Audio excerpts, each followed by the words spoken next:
Hola, ¿qué tal a todos? Espero que se encuentren muy bien.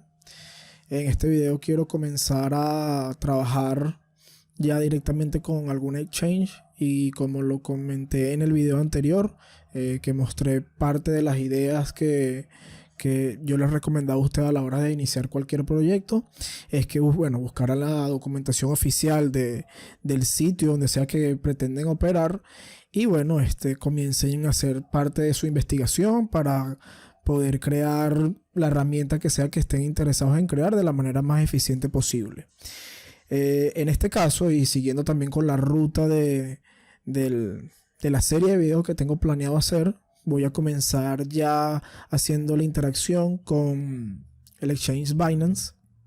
Que mucha gente también me ha escrito y me ha pedido que por favor explique cómo hacer esa integración con la API, que muestre cómo codificarlo en Python, por ejemplo. Y bueno, eso es lo que vamos a hacer en este video. Vamos a ver cómo nos conectamos con la API de Binance y hacer unas cuantas peticiones interesantes que pueden ser útiles como un primer paso, un primer arranque para que cualquiera de ustedes sienta más confianza a la hora de desarrollar cualquier herramienta que estén interesados en hacer en este mercado de criptomonedas, específicamente en el exchange Binance. A pesar de que en este caso lo vamos a hacer con este exchange, ustedes pueden ir a cualquier otro y ver su documentación de la API e integrarse con ella. Ok, bueno, acá como pueden ver tengo la página oficial de Binance en español. Y lo que vamos a buscar ahora es la documentación de la API. Ya yo había mostrado cómo hacerlo en el video anterior, pero en este caso lo voy a volver a hacer desde la página oficial. Verán que es bastante sencillo. Simplemente tienen que bajar y acá en donde les salen los distintos sistemas para operar, tenemos como por último que tenemos la API. Si damos clic, vamos a ver que nos va a llevar directamente a la documentación de la API de Binance, ¿sí? Ok, acá como primera impresión, como primer contacto, nos podemos dar cuenta que tenemos ya marcada la sección de Spot, Margin, Savings y Mining. También tenemos una sección para mercado de futuros, pero basándose en el activo como tal y no tanto en el activo en dólares. Y bueno, más opciones. Asimismo podemos ver que una de las primeras cosas que nos presenta la API es el changelog, que básicamente son todos los cambios que se le van haciendo a la API en cuanto a documentación, en cuanto a endpoints, etc. ¿Sí? Estos cambios, bueno, ustedes lo pueden leer con calma para que vayan viendo que se le va agregando nuevo a la API. Esto más que todo cuando ustedes ya están más familiarizados con la API. En este caso nosotros estamos partiendo desde cero, no la conocemos, entonces vamos a ir a la parte de introducción y lo primero que nos solicita Binance, obviamente, es que tenemos que hacer la configuración de nuestras claves API, porque hay algunos endpoints que van a requerir lo que es la clave API para cada cuenta, ¿no? Yo aquí no voy a explicar cómo solicitar o crear su clave API. Hay muchos tutoriales donde ustedes pueden hacer eso. Simplemente inician sesión en su cuenta y crean su clave API. Muy importante, nunca compartan estas claves API con nadie, absolutamente con nadie. Nuevamente, si por alguna razón ustedes pierden o sienten que alguien tiene sus claves API, elimínenla inmediatamente y creen una nueva. Y siempre coloquen restricciones a las claves API, que Binance también le da opciones para eso. Tenemos también que con la API podemos hacer operaciones en el mercado Spot, operaciones en el mercado Margin, etcétera, ¿sí? Y acá, muy importante, tenemos lo que es la librería de la API, que ya Binance nos ofrece unas librerías dependiendo del lenguaje de programación que se esté utilizando. En este caso, como yo voy a utilizar Python, ya Binance, menos mal, nos ofrece un conector para este lenguaje, ¿sí? Aquí tenemos el enlace en GitHub. También tenemos, para los que sepan programar en Node.js, también tienen su conector, ¿ok? O los que quieran hacer peticiones mediante Postman, que también es una herramienta para hacer peticiones del tipo HTTP, pueden hacerlo. Y bueno, nada, en este caso yo voy a utilizar el conector de Binance para Python, que me parece mucho más sencillo, ¿sí? Además que por lo menos nos lo ofrece Binance en su documentación oficial, no lo estamos sacando de algún tercero por allí en internet. Ok, una vez que abramos el GitHub de este conector, ¿sí? nos vamos a encontrar con el repositorio, nos encontramos con el conector de Python para Binance, ¿sí? Y nos muestra ya aquí la documentación, nos muestra una serie de códigos que podemos directamente copiar y pegar e implementar, pero en este caso vamos a ir partiendo como que no conocemos la API, vamos a ir viendo o familiarizándonos con ella básicamente, ¿sí? Entonces, lo primero que tenemos que hacer es la instalación.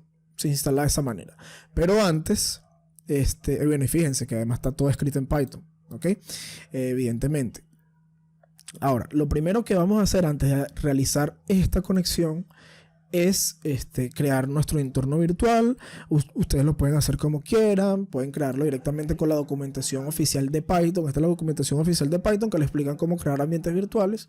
Yo prefiero que para cada proyecto, al menos yo lo hago así, yo para cada proyecto que hago siempre trato de crear un entorno virtual distinto para que si las librerías que vaya a instalar no me afecten ningún otro proyecto que yo tenga instalado en el entorno donde estoy trabajando, ¿sí?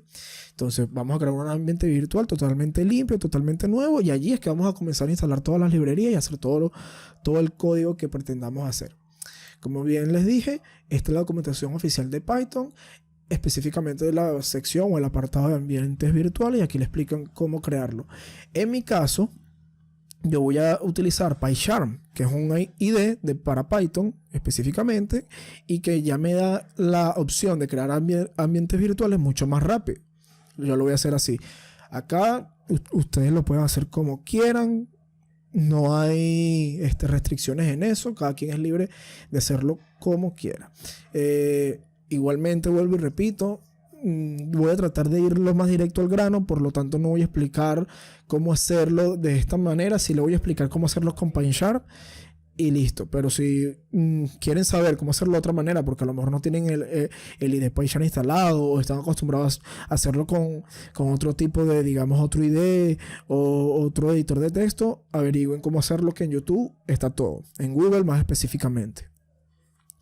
Ok, entonces lo primero que vamos a hacer es, una vez que ya esté descargado lo que es PyCharm, vamos a crear un nuevo proyecto, ¿sí? Como lo tenemos acá.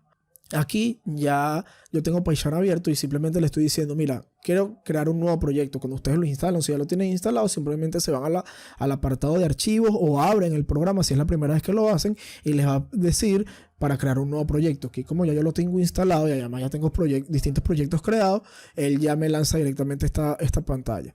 Y me dice, bueno, tenemos distintas plataformas o mecanismos, si lo queremos decir de alguna manera, para crear el proyecto. En este caso vamos a trabajar directamente con Python puro. Entonces ese es el entorno que vamos a utilizar porque en ese es el que vamos a programar. Ok, acá fíjense, tenemos una pestaña para el intérprete, ¿no? New Conda Environment, que básicamente, si ustedes van a internet, por ejemplo, y escriben Anaconda Python, que este es un paquete básicamente, ¿sí? Que una vez que lo instalen, ya le van a instalar todo de una vez, que aquí está, que les instala. Bueno, además que le instala varias librerías y varios paquetes interesantes, le va a instalar lo que es los Jupyter Notebooks, le va a instalar el IDE Spider, le va a instalar, creo que ya han instalado PyCharm también. Obviamente Python como tal, el núcleo de Python como tal, ya viene por defecto, aquí está. Sí, yo creo que ya también esto lo mostré en videos anteriores, así que con esto no hay problema. Si tienen alguna duda, igual pueden escribirme, pero la instalación es muy sencilla, lo descargan y lo instalan. Ok, entonces regresamos, aquí nos dice, vamos a crear un nuevo ambiente, porque vamos a crear un nuevo entorno virtual. Vamos a escoger primero la ruta en donde va a estar guardado o alojado nuestro proyecto. En este caso, yo estoy en el disco duro D, en la carpeta Python, y él me va a crear una carpeta nueva que se llama Python Project 5, pero yo lo voy a cambiar y le voy a poner, digamos, Binance API piso YT, sí, que es básicamente YouTube. Ok, listo, así se va a llamar la carpeta donde va a estar alojado mi proyecto. Aquí me dice un nuevo ambiente virtual, lo vamos a crear con Conda, vamos a utilizar la versión 3.9 de Python. Estas direcciones las puedes dejar por defecto, no hay problema. Y bueno, él me dice que crear un nuevo archivo main.py para darle la bienvenida cuando se cree el ambiente. Y lo vamos a crear, ¿sí? Entonces nada, ya está comenzando a crearse. Una vez creado, vamos a comenzar a hacer todo lo que es las instalaciones de los paquetes que vamos a utilizar. Y además vamos a comenzar ya a escribir código para familiarizarnos con la API de Binance, ¿sí? Mientras eso termina, que eso es rápido, vamos a ver algo. Lo primero que vamos a hacer, bueno, tener a la mano el conector de Python, que ya lo tenemos a la mano. Y además, vamos a ver información general que tenemos por acá. Aquí yo voy a trabajar esto como alguien que por primera vez está interactuando con esto, ¿no? Aquí él nos dice cuál es el endpoint base para hacer todas las peticiones a Binance. También, si ese endpoint presenta algún problema, también tenemos esto, ¿sí? Pero bueno, ya el conector de Python que vamos a instalar ya viene con este endpoint por defecto, no lo tenemos que configurar. Esto ya sería en caso de que ustedes quieran hacerlo ya de manera más manual sin utilizar el conector. En ese caso tendrían que utilizar la librería request de Python para hacer todas las peticiones. Aquí tenemos los diferentes códigos HTTP, que si no lo saben les recomiendo también que los lean, y voy a tratar de dejar en la descripción varios enlaces en los que ustedes se pueden familiarizar con este tipo de, digamos, de jerga, ¿sí?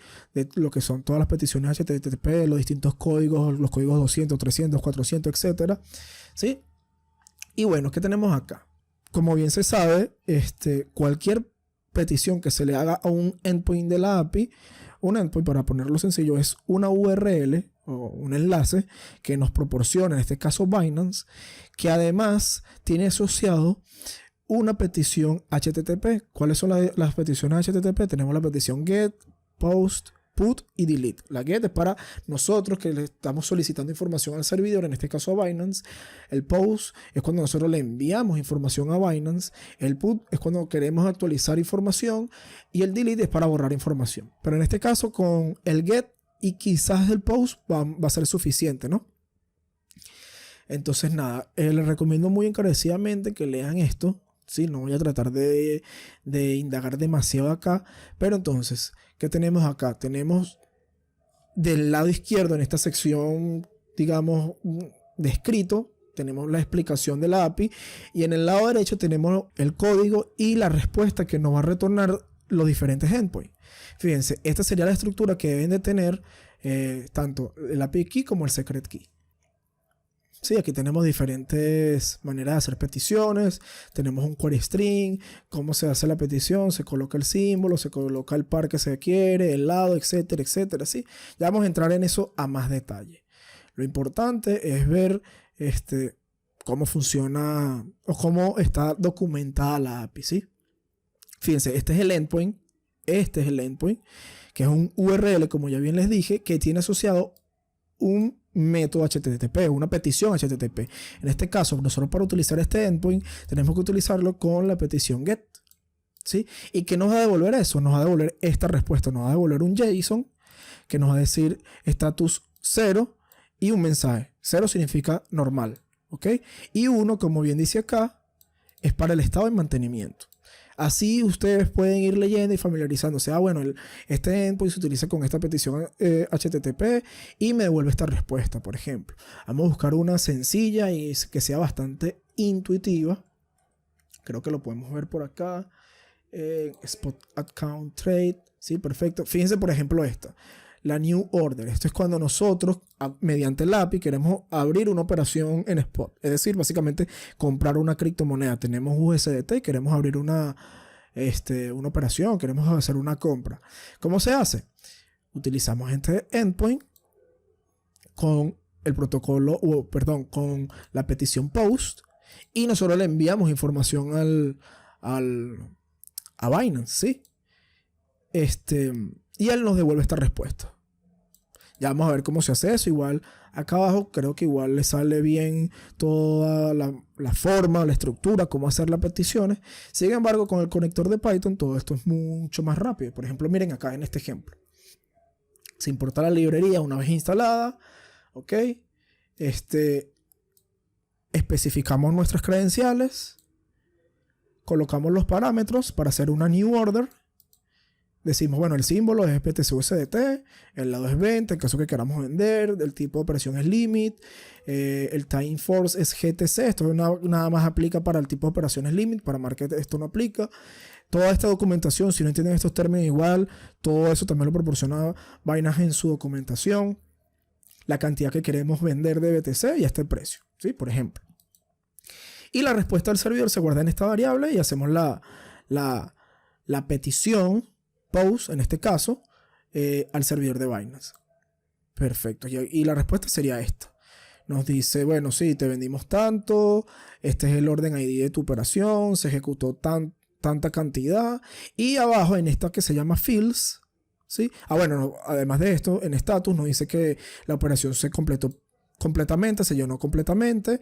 El tipo de operación fue market, del lado fue sell. Y nos dice acá en este fields, como yo bien les decía, nos muestran todas las operaciones parciales, ¿sí? Nosotros queríamos vender 10 BTC, ¿verdad? Esto obviamente son ejemplos que nos proporciona directamente Binance. Y él hizo, en este caso, 5 ventas. Y vendió un BTC, luego vendió otro, después vendió 2, después vendió 5 y después vendió 1.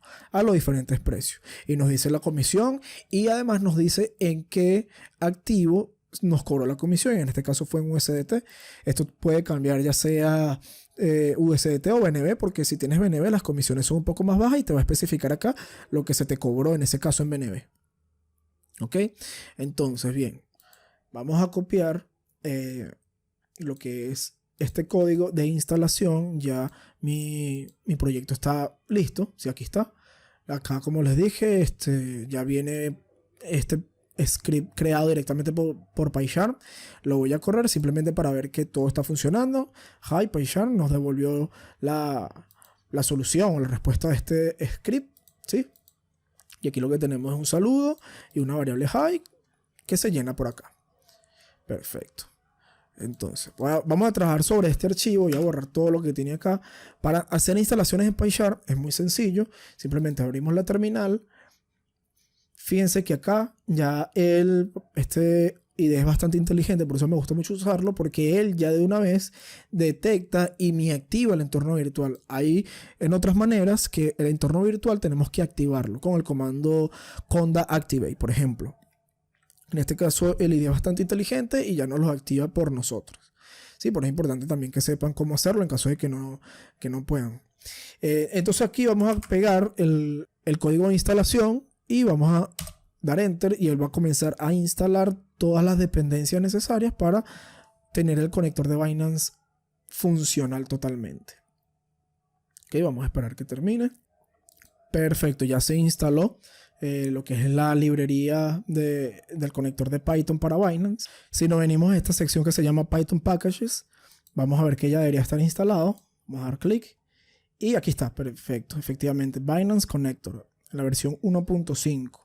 Sí, esto es muy importante tenerlo presente para a la hora de colocarlos en los requerimientos. Por ejemplo, vamos a crearlo. Vamos a crear un nuevo archivo. Sí, en este caso va a ser un archivo requirements.txt. Ahí está. Y vamos a colocar Binance Connector. Sí.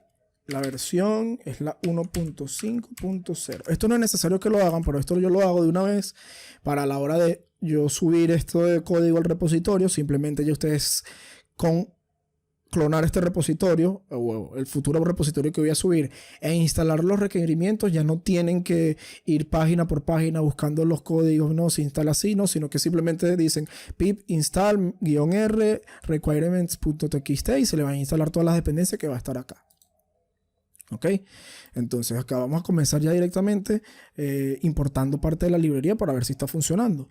Para ello, ya yo me sé varios comandos, pero yo les recomiendo a ustedes que vayan de la mano a medida que van escribiendo. Bueno, hay que importar primero from binance.spot, importamos spot, que es el mercado donde vamos a hacer esto, ¿no? Entonces vamos a hacer eso, from binance, ¿sí?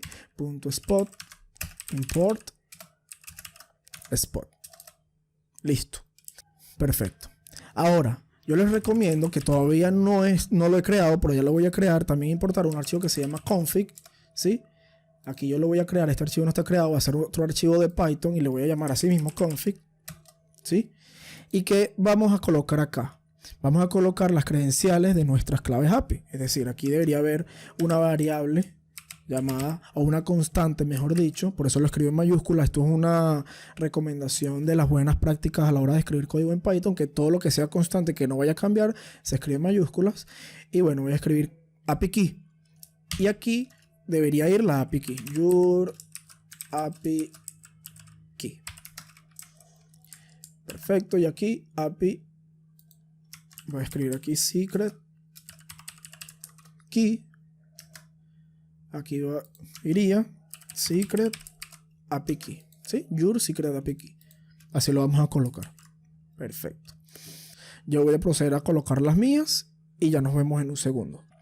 Perfecto, ya escribí mis credenciales, ya están allí. Y fíjense, acá él nos marca esto como en gris, porque todavía no estamos utilizando la librería, ya la vamos a comenzar a usar. Ahora, lo primero que vamos a hacer, vamos a ver cómo funciona esta librería, así muy rústico, por decirlo de alguna manera. Voy a crear una variable llamada cliente, por ejemplo, que le voy a pasar al mercado spot. Y lo primero que vamos a hacer, y si vamos a la documentación, fíjense que tenemos que conectar ese cliente con nuestras claves API. Entonces eso es lo que vamos a hacer. Entonces aquí, fíjense, él nos dice key y secret, que es lo primero que vamos a hacer. Entonces en key vamos a utilizar del archivo config nuestra API key. Y lo mismo sería con secret. Vamos a utilizar de nuestro archivo config el API secret key. Perfecto. Sí, ahí está. Ya tenemos nuestro cliente conectado. Ya en teoría podemos comenzar a hacer peticiones. A ver, ¿sí? Una vez que ya se están conectadas, ya estamos conectados al mercado spot, ya podemos comenzar a hacer petición, utilizar el new order, etc. A ver, si yo escribo cliente y coloco un punto, ya me sale directamente todas las funciones o todos los métodos que me proporciona esta clase. Sí, hay muchos para varios mercados. Vamos a ver, por ejemplo, digamos, una sencilla, ticker price. Que esto básicamente él me va a solicitar un símbolo, digamos BTC USDT, y me va a devolver el precio, ¿sí? Para eso voy a colocar esto en un print y voy a escribir acá. Fíjense, que cuando yo escribí los dos paréntesis de esta función, él me dice símbolo del tipo string. Ok, entonces esto tiene que ser un string, BTC USDT, por ejemplo. Vamos a correr, a ver qué nos arroja. Y ahí está, me devuelve un JSON donde me dice el símbolo es BTC y el precio es $48,000. ¿Cómo corroboramos esto? Si nos vamos ya como tal a la documentación de la API y escribimos aquí, vamos a buscar ticker, symbol ticker price, aquí está. Básicamente, cuando se hace una petición a este endpoint, nos devuelve justamente esa respuesta como la recibimos nosotros. Nos devuelve un JSON con el símbolo y el precio. ¿Qué está ocurriendo cuando nosotros hacemos esto que está acá? Cliente.ticker_price BTC-USDT. Esto lo que está haciendo básicamente es hacer esta petición a la API. ¿Sí? Si yo doy acá control y piso esta función, fíjense, aquí está. Esta es la documentación de esa función ticker price.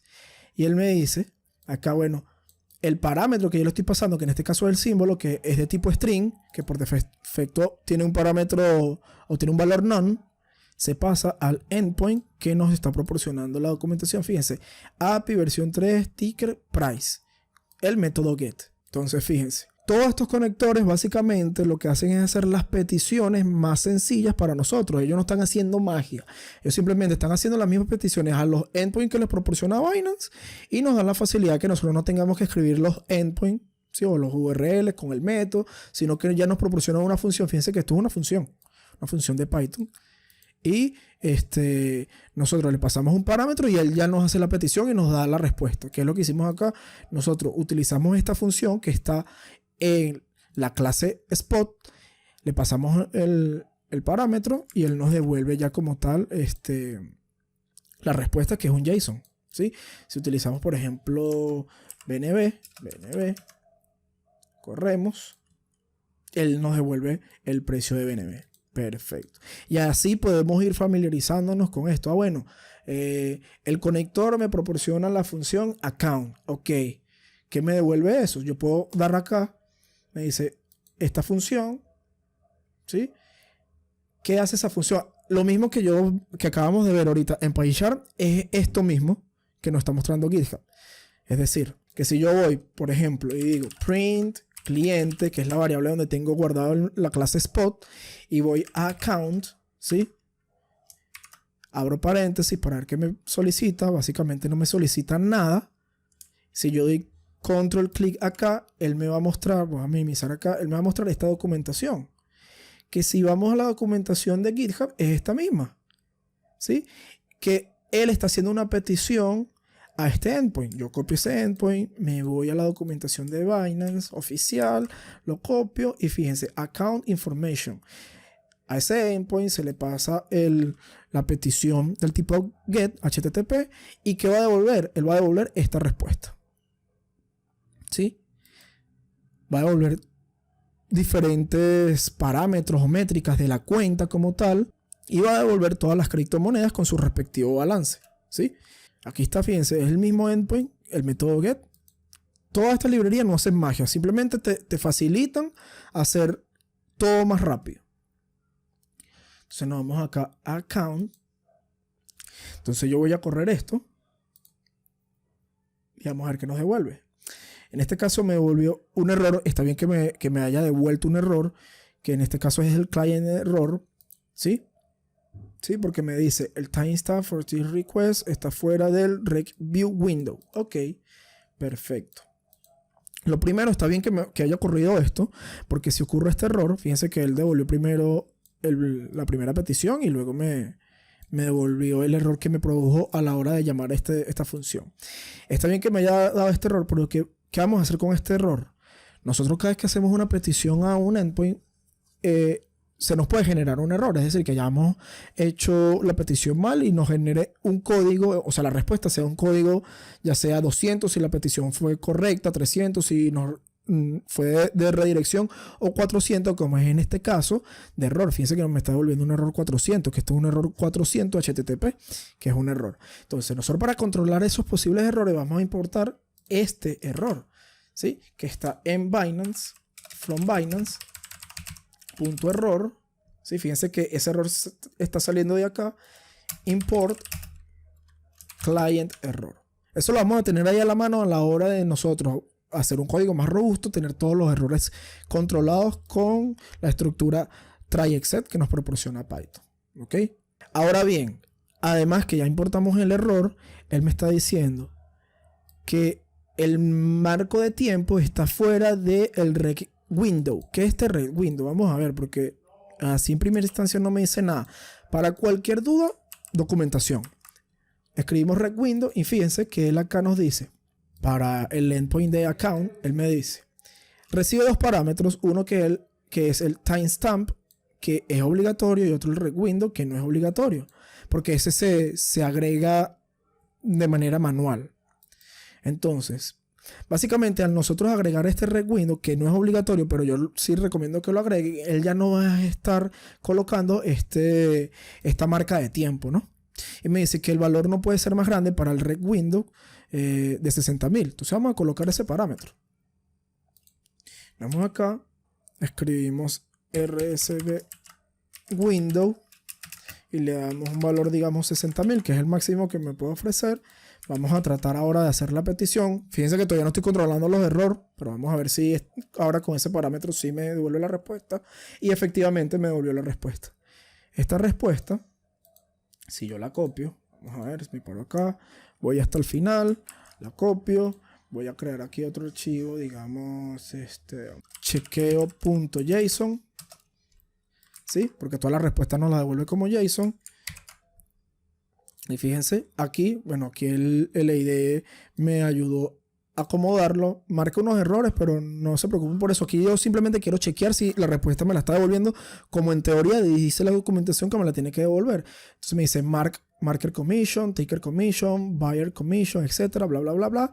Y me dice que es la cuenta Spot, me dice las diferentes criptomonedas y los distintos saldos que hay en esta cuenta, ¿sí? Y si la comparo con la respuesta que debería recibir, sí, es la misma respuesta. Entonces, bueno, fíjense, aquí está todo perfecto. O sea que sí, todo salió bien. Muy bien, ya sí podemos seguir jugando. ¿Qué otra podemos ver? Cliente. A ver, esta de K-Lines.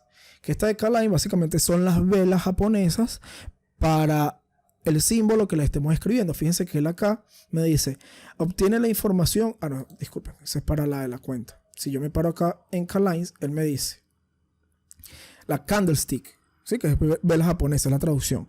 Recibe un símbolo, un parámetro símbolo, y el intervalo o la temporalidad en la que él nos va a devolver toda esa información. Y fíjense hacia qué endpoint y con qué método HTTP o petición HTTP él hace la petición, ¿sí? Si yo voy acá, voy a leer exactamente la misma documentación. Aquí está el endpoint en la que él hace la documentación, el símbolo y el intervalo. Que aquí está, son dos parámetros que tengo que pasar sí o sí a esta función. ¿Ok? Entonces vengo para acá y voy a escribir, bueno, quiero que sea para BTC-USDT y quiero, digamos, en 4 horas.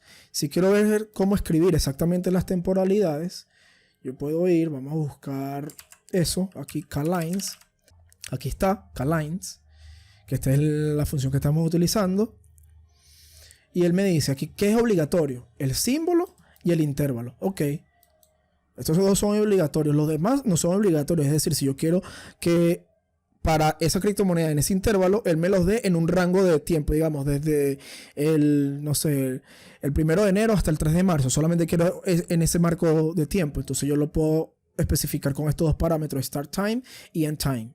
Y a un límite que básicamente me va a decir cuántas velas me va a devolver. Por defecto es 500, es decir, que cuando yo haga la petición, él me va a devolver 500 velas. Es decir, que me va a devolver un JSON con 500 veces la información de velas distintas. ¿Ok? ¿Cómo la estructura? ¿Cómo nosotros escribimos el intervalo, por ejemplo? Ya como tal, como estamos utilizando el conector de Python, vamos a verlo acá. Si yo me voy, digamos, a subir, me voy al conector, me voy a los ejemplos, que esto también es importante, no lo había mencionado, porque es que hay mucha información y trato de abarcarla lo mejor posible. Me voy al spot, que es la que estamos utilizando. Me voy a, digamos, quizás en trade. No estoy seguro. No, en trade no, porque ese es cuando ya vayamos a hacer trade. A ver, market puede ser. Sí, en market. En market tenemos el K-Lines, que es el archivo que nosotros estamos utilizando para hacer la petición. Entonces aquí él me pone un ejemplo. Y fíjense, él me dice que se escribe con BTC-USDT, digamos, y la temporalidad. 1 minuto, 1 hora. Es decir, que básicamente la temporalidad se escribe el número y el tipo de temporalidad en minúscula. Eso es importante, porque si yo hubiera colocado acá, vamos a hacerlo primero bien. Voy a comentar estos dos para que no me los devuelva.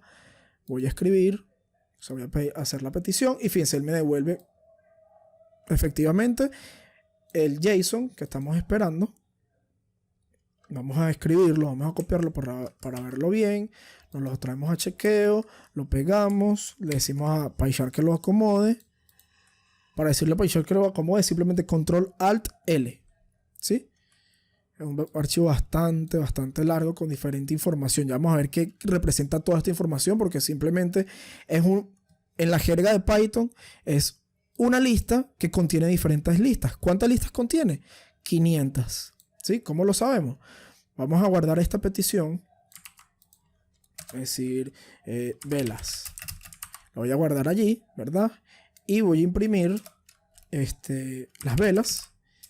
Y voy a imprimir además en otro print, que me lo escribo abajo, el len de velas. ¿Sí? Yo hago la petición y me dice 500. ¿Por qué 500? Ah, ¿por qué 500? Porque en la documentación me decían que por defecto me va a traer 500 velas. Si yo cambio este parámetro con el parámetro límite y coloco 750, me va a traer 750. Vamos a verlo. Si yo escribo acá limit y escribo 1000, por ejemplo, que es el máximo, hago la petición